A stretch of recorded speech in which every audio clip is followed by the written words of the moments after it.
네, 안녕하세요. 저는 이번에 클클콘에서 세 번째 발표를 맡게 된 클라우드 클럽 7기 김재현이라고 합니다. 반갑습니다.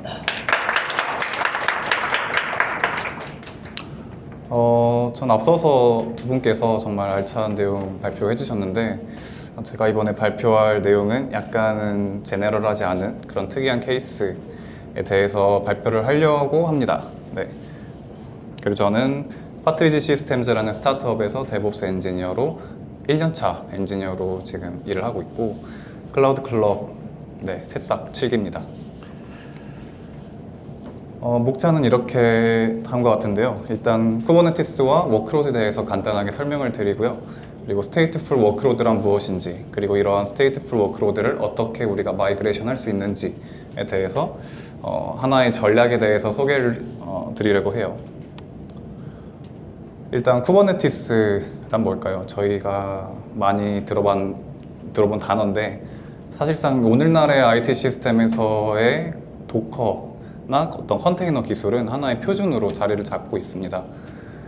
근데 이런 컨테이너 수가 굉장히 많은 케이스도 많죠. 실제로 구글 같은 경우에는 2주 동안 10억 개가 넘는 컨테이너를 관리한다고 합니다. 이런 경우에는 사람이 일일이 컨테이너를 관리하기가 굉장히 어렵죠. 그래서 우리는 쿠버네티스 같은 플랫폼을 활용해서 컨테이너를 자동으로 관리를 하고 있습니다. 네, 그림을 보시면 여러 클라이언트들이 컨테이너를 관리하기 어렵기 때문에 쿠버네티스 같은 플랫폼이 오케스트레이션을 통한 컨테이너 관리를 맡고 있습니다. 오른쪽 그림을 보시면 마스터라는 역할을 하는 친구와 그리고 워커노드라는 친구가 있는데 마스터는 쿠버네티스의 여러 리소스들이 작업을 할 수 있는 컨트롤러 역할을 하신다고 보시면 돼요. 그래서 이런 마스터와 워커노드를 하나의 그룹으로 묶은 단위를 클러스터라고 합니다. 네, 그리고 워크로드라는 개념이 있는데요. 워크로드는 일반적으로 쿠버네티스 이전에 우리 IT 시스템에서 어떤 컴퓨팅 작업을 하기 위한 하나의 작업 단위라고 이해를 하시면 되는데 쿠버네티스에서는 클러스터에서 실행되는 어플리케이션들의 집합이라고 이해를 하시면 될 것 같아요. 여러 가지 종류들이 있는데 디플로이먼트나 스테이트풀 셋, 데몬 셋, 크론 잡 이런 여러 워크로드들이 있습니다. 그 중에서 오늘 핵심적으로 소개를 드릴 워크로드는 스테이트풀 셋입니다. 스테이트풀이라는 단어가 조금 생소할 수도 있어요. 스테이트풀하다, 스테이트리스하다 라는 개념이 있는데 일단 스테이트리스하다라는 개념은 상태를 기억하지 않는다 라는 걸 의미합니다. 예를 들어 웹서버처럼 요청이 들어오면 해당 요청만 바로 처리하면 끝이죠. 이런 경우에는 데이터를 따로 저장하진 않습니다. 반면에 스테이트풀 같은 경우에는 상태를 꼭 기억을 해야 돼요. 예를 들어 데이터베이스처럼 내가 저장한 데이터가 반드시 남아있어야 합니다.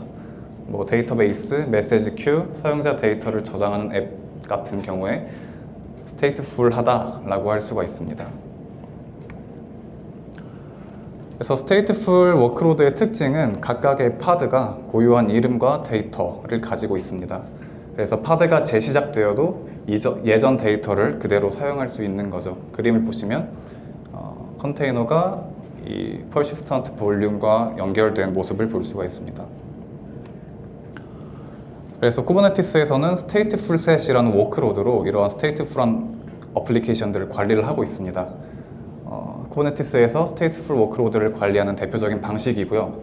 파드에 고유한 번호를 붙여서 관리를 하고 있어요. 각 파드마다 자기만의 볼륨을 연결을 하고 이런 파드가 죽었다가 다시 살아나도 자기 볼륨을 그대로 사용을 할 수가 있습니다. 그림을 보시면 두 개의 파드가 있고 각각 볼륨이 연결된 모습을 볼 수 있습니다.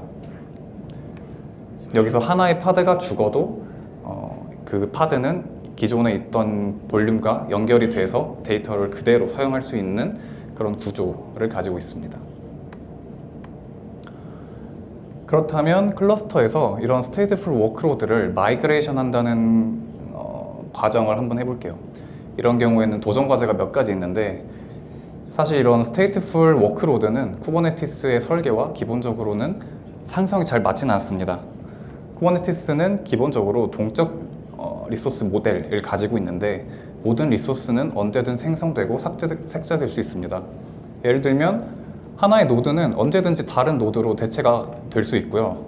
특히 파드는 짧은 수명을 가지고 있고 언제든지 죽었다 살아날 수가 있는 거죠. 그래서 우리는 언제든 원할 때 동일한 상태 그대로 새로운 환경에 복제하여 복구할 수 있는 전략이 필요합니다.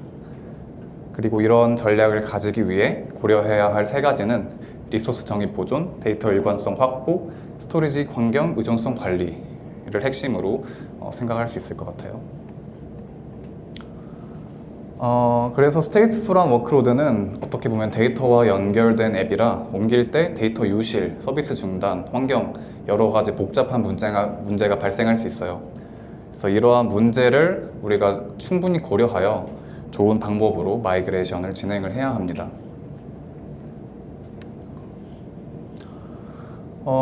그래서 마이그레이션 하는 전략에 대해서 앞으로 소개하기 전에 볼륨과 볼륨 수압이라는 개념에 대해서 잠깐 짚고 넘어가겠습니다.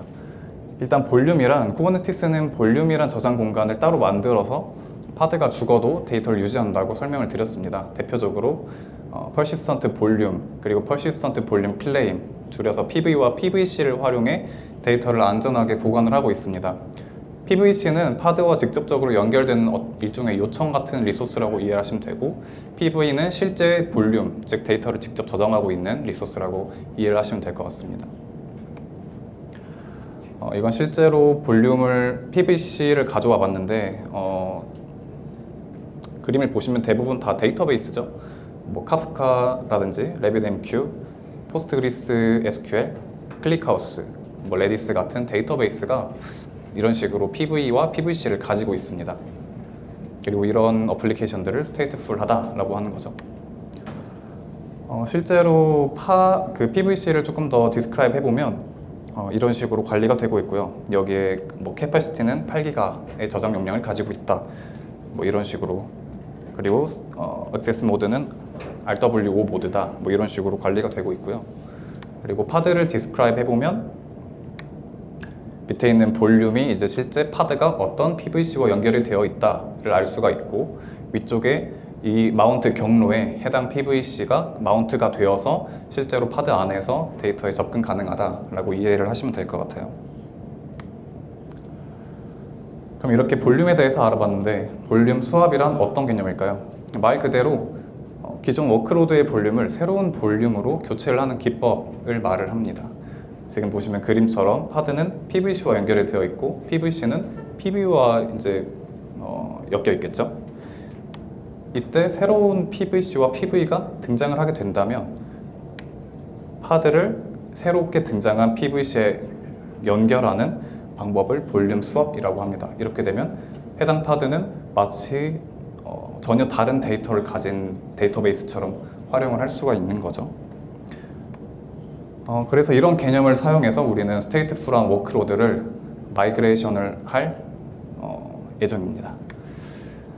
그 이전에 이제 벨레로라는 도구를 활용해서 진행을 할 건데 벨레로는 쿠버네티스에서 백업과 복구를 도와주는 오픈소스 도구예요.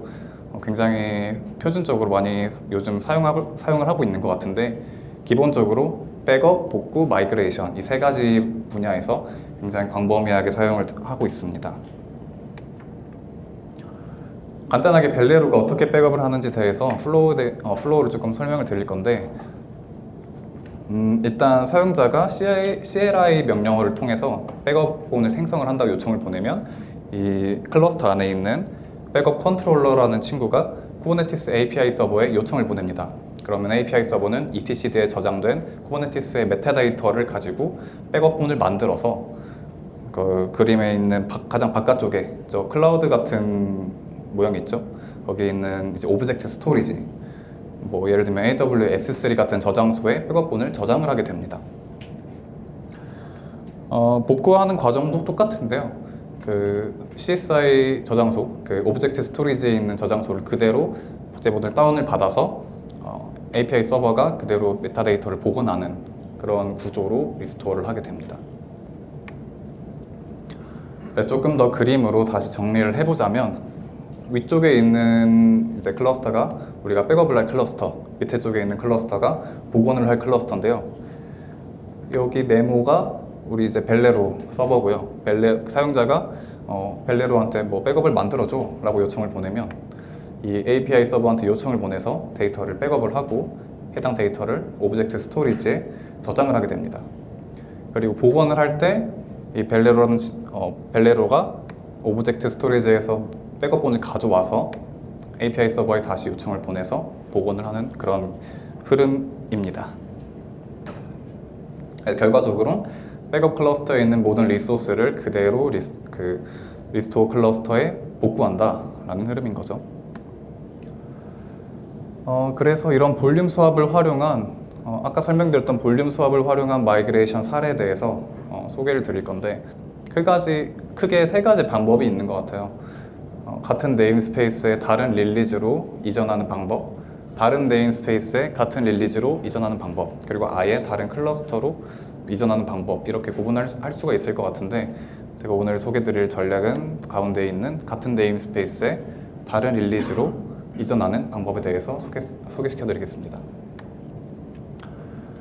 네, 일단 두 가지의 네임스페이스가 있는데 일단 우리는 네임스페이스 블루에서 네임스페이스 그린으로 이전을 할 거예요. 이런 식으로 파드와 볼륨이 있을 텐데 PVC와 PV를 먼저 백업을 해야겠죠. 백업을 해서 오브젝트 스토리지에 저장을 하게 됩니다. 그리고 네임스페이스 그린에 복구를 하게 되고요. 그리고 새로운 릴리즈를 네임스페이스 그린에 설치하게 됩니다. 이때 중요한 점은 설치할 때 그대로 설치하는 게 아니라 existing claim이라는 옵션을 활용해서 기존에 있는 PVC를 그대로 연결을 해줍니다. 이렇게 되면 새로운 릴리즈는 마치 네임스페이스 블루처럼 그대로 동작을 하게 되는 걸 이제 기대를 하는 거죠. 조금 더 디테일하게 벨레로를 어떻게 활용을 할 수 있는지 살펴보면 네, 이런 식으로 일단 먼저 라벨링을 하게 되고요. 벨레로 쿠버네티스의 이제 kubectl이라는 CLI 명령어를 통해서 PVC에 라벨링을 하게 되고 벨레로 백업 명령어를 이용해서 백업을 생성하게 됩니다. 이때 중요한 옵션으로 아까 만들어둔 우리가 라벨을 셀렉트를 해야겠죠. 백업 needed라는 라벨을 넣어주고 모든 리소스를 같이 백업을 하게 되면 PVC뿐만 아니라 PV들 또 여러 메타데이터들이 같이 백업이 되고요. 그래서 오브젝트 스토리지에 잘 스냅샷과 같이 저장이 됩니다. 그래서 실제로 벨레로 백업 get이라는 명령어를 실행을 해보면 이런 식으로 백업본에 대해서 우리가 조회를 할 수 있습니다. 보시면 셀렉터 부분에 백업 needed라는 이제 셀렉터가 붙어있는 모습을 볼 수 있죠. 복원을 할 때도 이런 라벨, 셀렉터를 통해서 복원을 할 수가 있는 겁니다. 그래서 네임스페이스 그린에 다시 복원을 할 때는 벨레로 restore라는 명령을 통해서 복원을 하게 되고요. 그래서 from backup에 이제 백업본 이름이 들어가게 되고 네임스페이스 매핑이라는 것에 대해서 이제 블루 네임스페이스에서 그린 네임스페이스로 마이그레이션을 하겠다, 복원을 하겠다라고 우리가 선언을 할 수 있습니다. 네, 이렇게 다른 네임스페이스에 같은 릴리즈로 새로운 워크로드를 이전하는 방법에 대해서 좀 설명을 드렸는데 고려해야 할 점은 이렇게 있는 것 같아요. 얼마나 우리가 무중단으로 할 수 있는가, 그리고 스토리지 클래스의 호환성, 보통 CSI 드라이버를 이용해서 많이 우리가 운영을 하는 경우가 있는데 이때 스토리지 클래스는 호환성이 굉장히 중요하거든요. 그래서 이런 것도 고려를 해야 되고, 그리고 데이터가 정말 정합한지 정합성도 보장을 해야 됩니다. 여러 POC를 거쳐서 이런 부분을 검증하고 잘 운영을 하는 방법이 굉장히 중요한 것 같아요.